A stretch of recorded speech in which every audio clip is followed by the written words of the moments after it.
Hey guys, welcome back to another episode of Butcher True Crime. I'm Jess, and today have I got a story for you.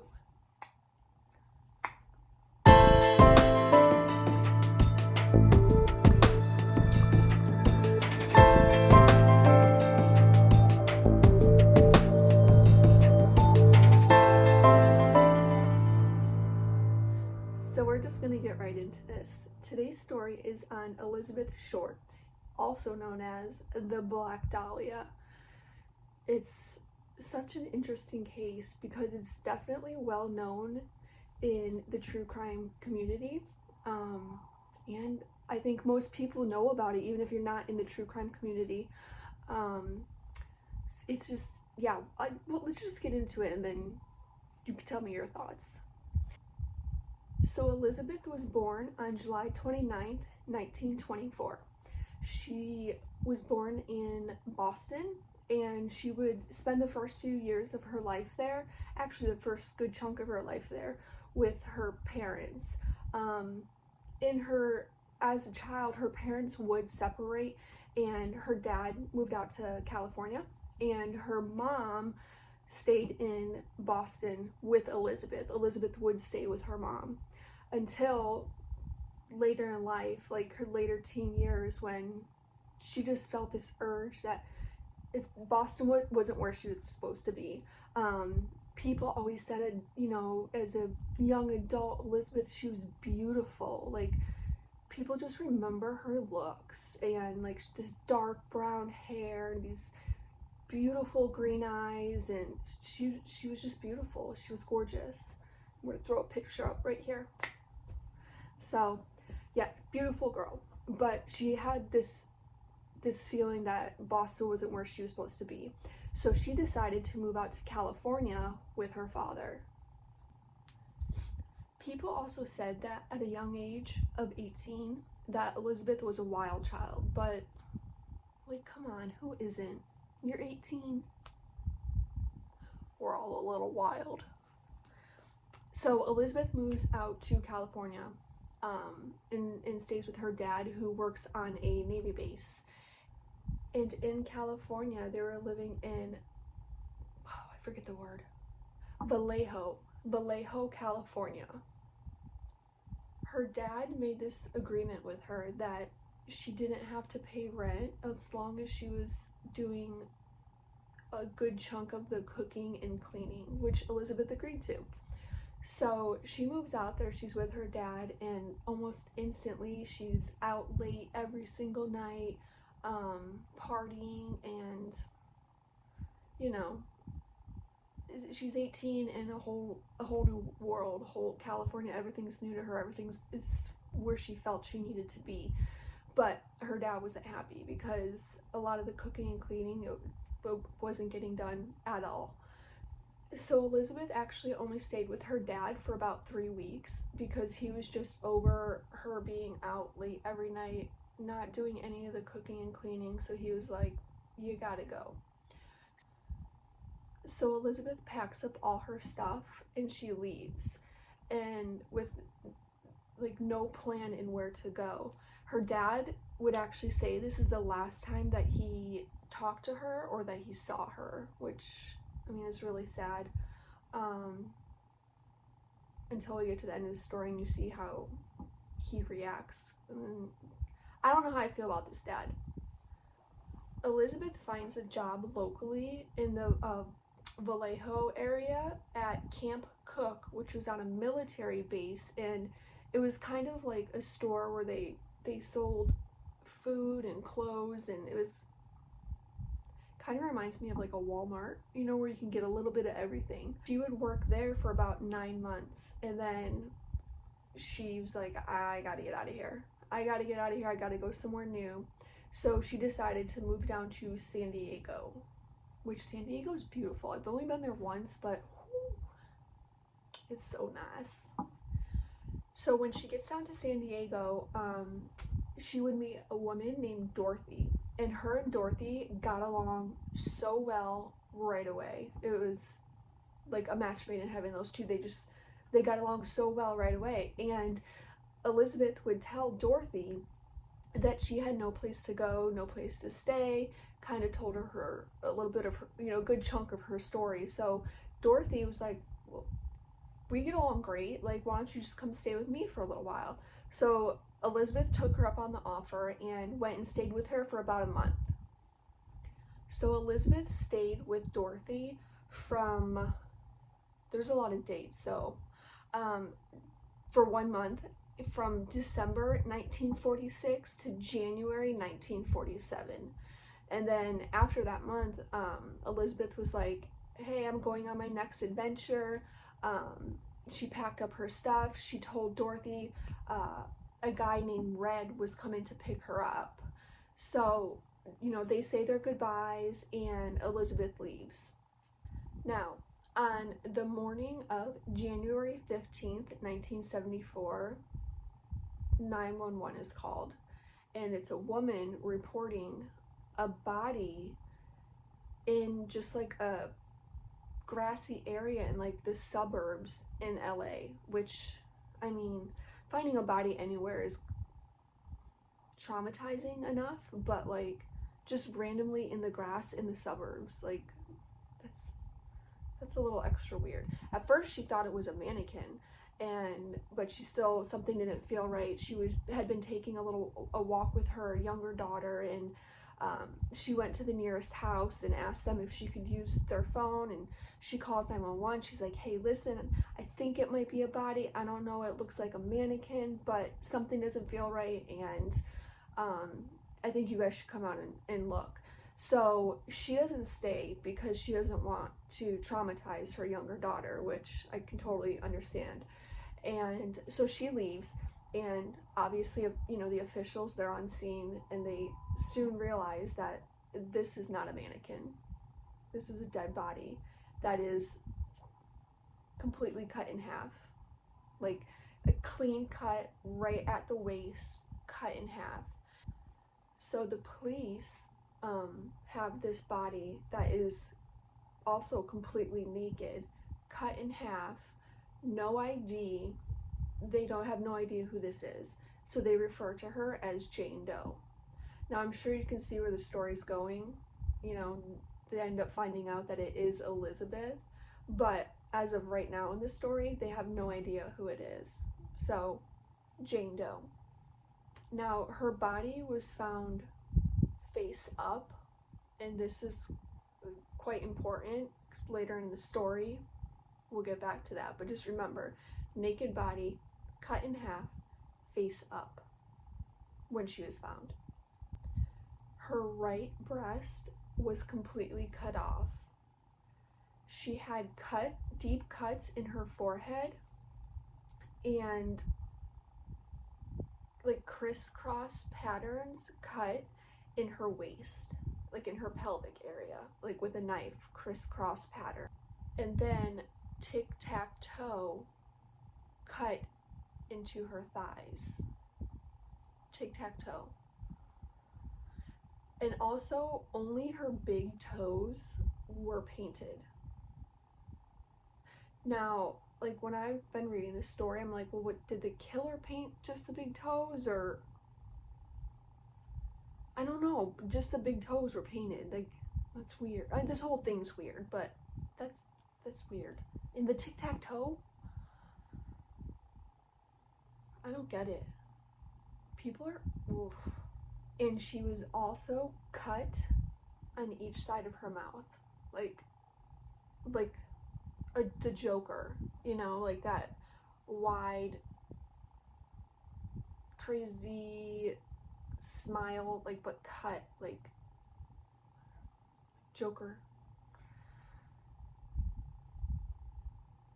Tic-tac-toe, big toes painted, and the Joker cut.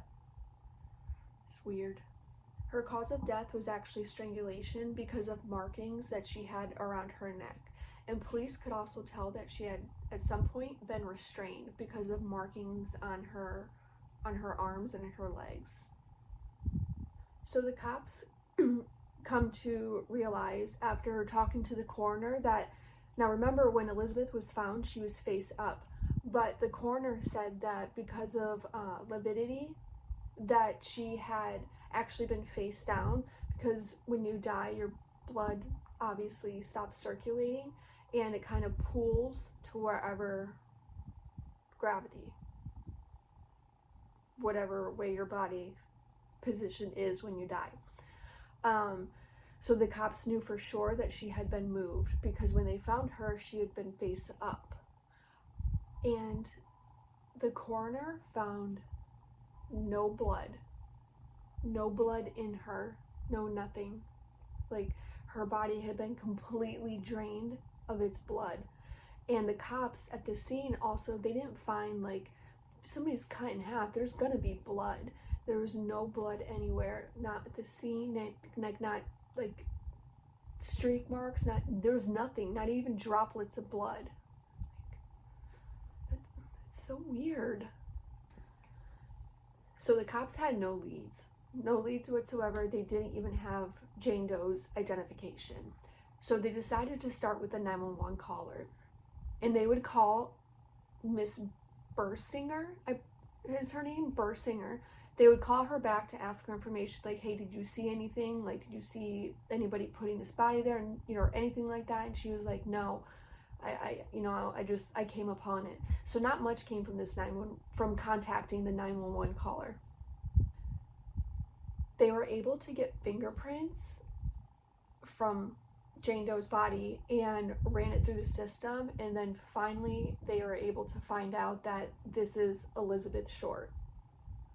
Police go to her father's home and tell him that, listen, like, we're so sorry, we found your daughter, and she had been murdered, and tell him what, you know, had happened. And he answered the door, and he was completely wasted, and told the cops he just doesn't give a fuck. Like, I don't care.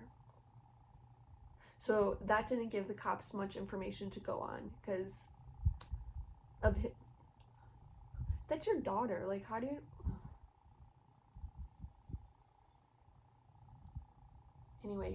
Anyways, police call her mom in Boston, explain to her what happened. She gets a plane ticket and jumps on the next flight right away. So she's headed out to California now. So police go and talk to Dorothy, the woman that Elizabeth stayed with for 1 month. And Dorothy told her, like, she stayed with me for a month. She said she was going on her next adventure, and that a man named Red picked her up in a Studebaker coupe. But that's all the information she really had. She didn't have much to tell them. So again, I mean, the police are like, okay, finally, like, we got a car and we have a name, but Red it's not his name, it's just kind of something he goes by, but it's still, it's better than nothing for police to be able to work this angle and try to get more information from and track down this guy named Red. So the police are basically just assuming that Elizabeth and this guy named Red are staying at a hotel or a motel somewhere in San Diego. So they start searching motels in San Diego, and they actually get to this one in Pacifico Beach. And the clerk actually says that on December 19th, a man by the name of Robert Manley checked into the motel, and he drove a Studebaker, I believe that's how you say it, Studebaker coupe. The police do a background check on Robert and come across the information that he lives in South Beach with his wife, and he works as a sales engineer. And they also noticed that 2 days after Elizabeth's body was found, he took off to San Francisco with a guy named Harry. So the police go to Harry's house and nobody's home, but they look into his garage and they can, like, see through, like, a window that the Studebaker coupe, Robert's car, is in Harry's garage. So the police sit on Harry's house hoping that the two men will come back soon. They end up sitting there for 2 days. So 2 days go by. January 19th, the police arrest and book Robert. They ask him a whole bunch of questions. He takes 2 polygraph exams and he passes both. So the police don't have anything and they have to release him. So the media gets a hold of the story and it blows up. People become obsessed with Elizabeth's looks, and apparently because she was wearing black lacy underwear and because of her dark hair, that's where the name the Black Dahlia came from. Which, it's a month goes by and police have no suspects, and the community is getting angry because they're like, what if there's like a serial killer out there? And the police have no answers. They have nothing to tell anybody. So because of the attention that the media was putting on this story, a lot of people were coming forward and claiming to have done it. But the police talked to these people and they didn't have any actual evidence, or they couldn't tell the police certain things that had happened to Elizabeth that they didn't put out in the media, like only the killer would know. But then the police start receiving letters in the mail, and they're thinking that whoever is sending these letters is either the killer or they know who did it, because they're also, with the letters, they're sending in some of Elizabeth's like personal items that she had that night. They're mailing them to the police, like just antagonizing the police more or less. One of the items that was sent in was Elizabeth's address book, and it had certain pages ripped out, which that's a little suspicious. On February 5th, 1947, 2 arrests were made. Red, A.K.A. Robert, and a man named Dan. Again, the police get nowhere with Robert, and they release him again. Dan actually confesses to the murder, but then later takes it back, saying that he was mentally ill and he didn't know what he was saying. He didn't know what he was admitting to. So another suspect comes about, and this would be Dr. George Hodel.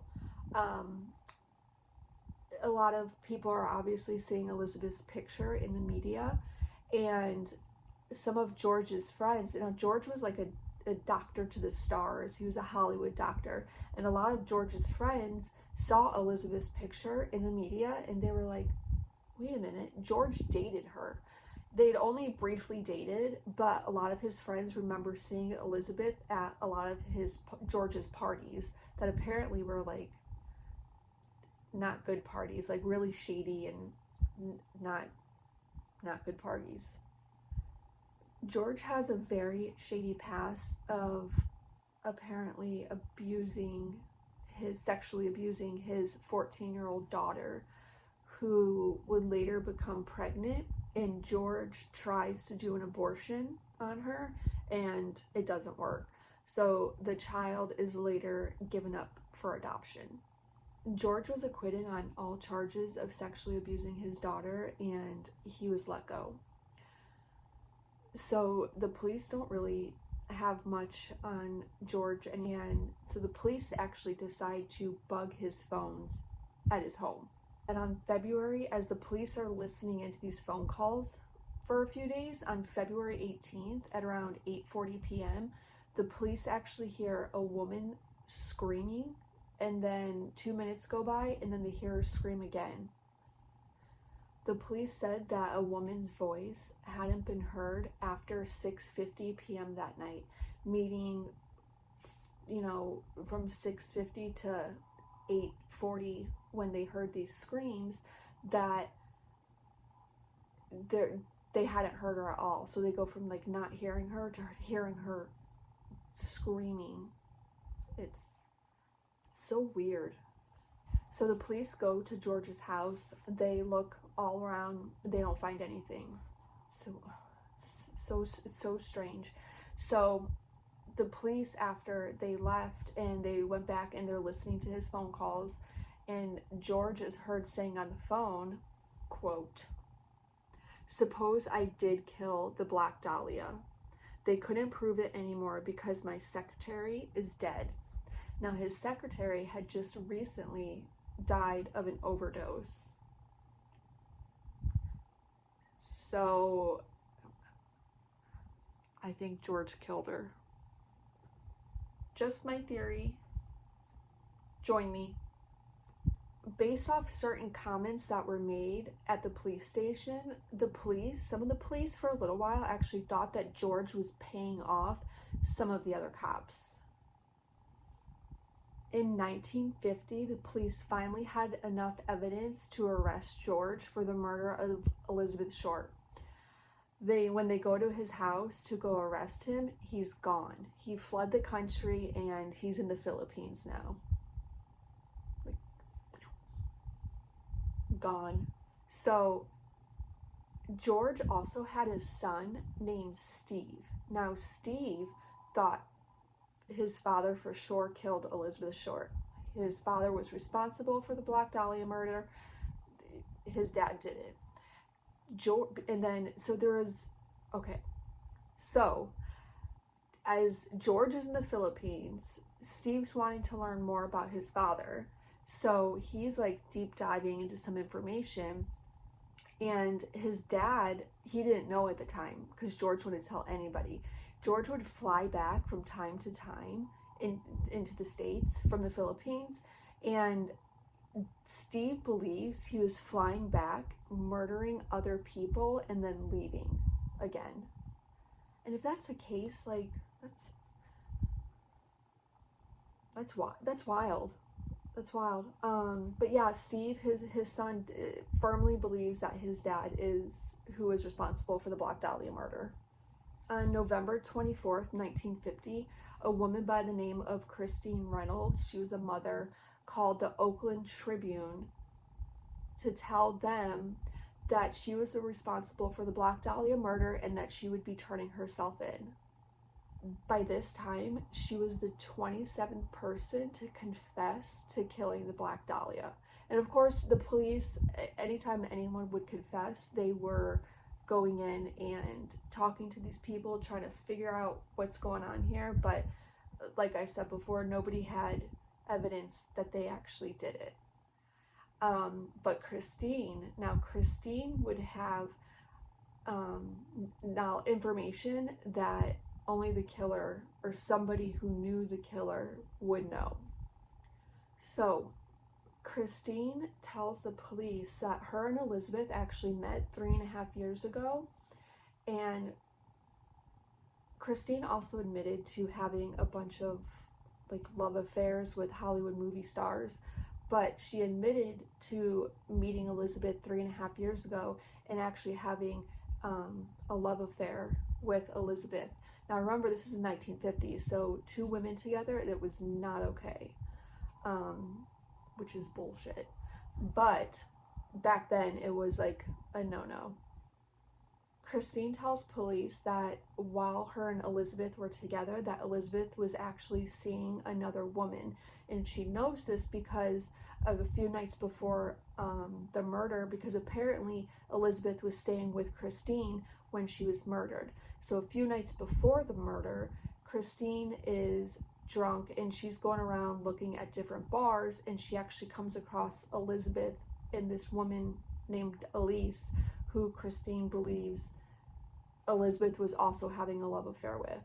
So Elizabeth and Christine start getting into a fight at the bar, and they end up leaving. Now on the drive home, Christine says that they're still arguing in the car and that she reached over and started choking Elizabeth.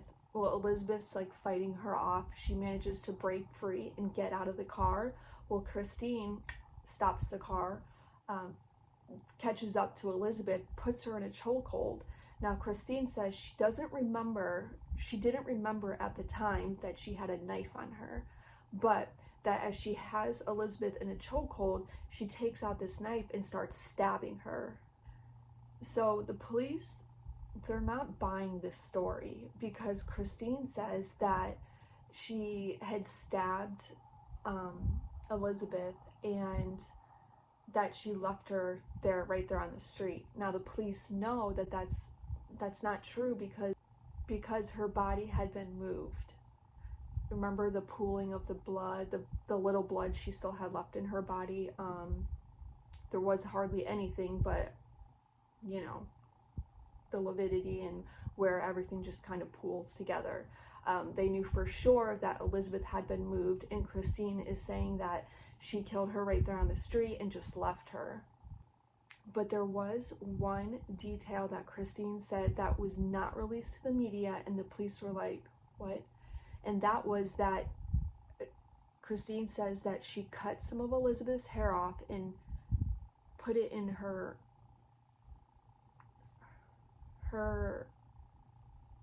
vagina.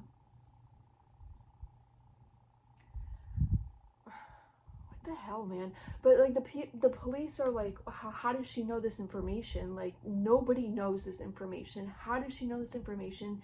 Like, you couldn't even make that up. Like, first of all, why would anybody do that? But she couldn't. The fact that she knew that some of Elizabeth's hair was cut off and shoved inside of her is... So the police are just telling her, like, listen, we know you're lying. We know you're lying. Like, how do you know this information? And she just breaks down and she says that she had been dating a police officer who worked with them, and told her, that police officer told Christine that information that nobody else knew. But it's so wild. Like, why? I don't understand why people would want to confess to anything like this, except the only thing I can think is that because this case was all over the media was losing their crap about two women being together, that, I don't know, maybe people were just coming forward because they were trying to seek fame off of it, which that's disgusting. Like, somebody died. Like, it's wild to me. But the police asked Christine, like, why are you lying about this? And she said because 2 days before Elizabeth's body was found, that she had woken up and she had blood all over her body, all over her clothes. So she thought more or less for sure she did it. And she brought in her clothes to the local police station, told them, like, I woke up, I had this, you know, there's blood all over me, like, I don't know what happened. And the police, they didn't do anything about it. That local police station, they didn't do anything about it. And that's weird. Like, if somebody walks into a police station and has blood all over their clothes and says it had been all over them, like, I mean, that it's time to investigate, but I don't know. So Christine just says because the police didn't take her seriously, she just left, and she told the cops that she was now being interviewed by that she couldn't live with it, and it was really like eating her up. So that's why, you know, when Elizabeth's body is found, and she's like, well, that had to have been me, you know, so that's why she came forward. But none of it added up. So the police, they don't have anything to charge her on, so they have to let her go. In 1950, there was a sketch that was sent to the North Carolina Police Department, and it had this sketch, I'll throw it up here on the screen, of this man, and it said, "Look this man up," referring to him as the killer of the Black Dahlia. Now, this man looks an awful like Dr. George, if you ask me. Here we are, 2022, and this murder is still unsolved. The murder of the Black Dahlia, aka Elizabeth Short, is still unsolved to this day. So there has been one suspect that has continued to stay on police radar, though, and that is taking us to Cleveland, Ohio. And the police, because Elizabeth was cut in half in what had Cleveland, Ohio, they were looking for the Cleveland torso killer, a serial killer that like cut his victims completely in half. So that's why the police are thinking, well, maybe, I don't know, maybe one has something to do with the other. I don't know, but nothing's been able to be proven. Police still have no answers. And yeah, that's the story of the Black Dahlia. Super, super sad story. She was 22 years old when her life was brutally taken from her. And yeah, so you're welcome. So if you like this video today, please give it a thumbs up, subscribe to our channel so you can be part of our little posse, and leave us a comment. Let us know, good, bad, ugly. We want to hear from you guys. So don't forget to also check out our Instagram and TikTok, which I will link down below. And thank you so much for coming by and checking out the story of the Black Dahlia, Elizabeth Short. All right, guys. Well, thank you so much and have a great day. Bye.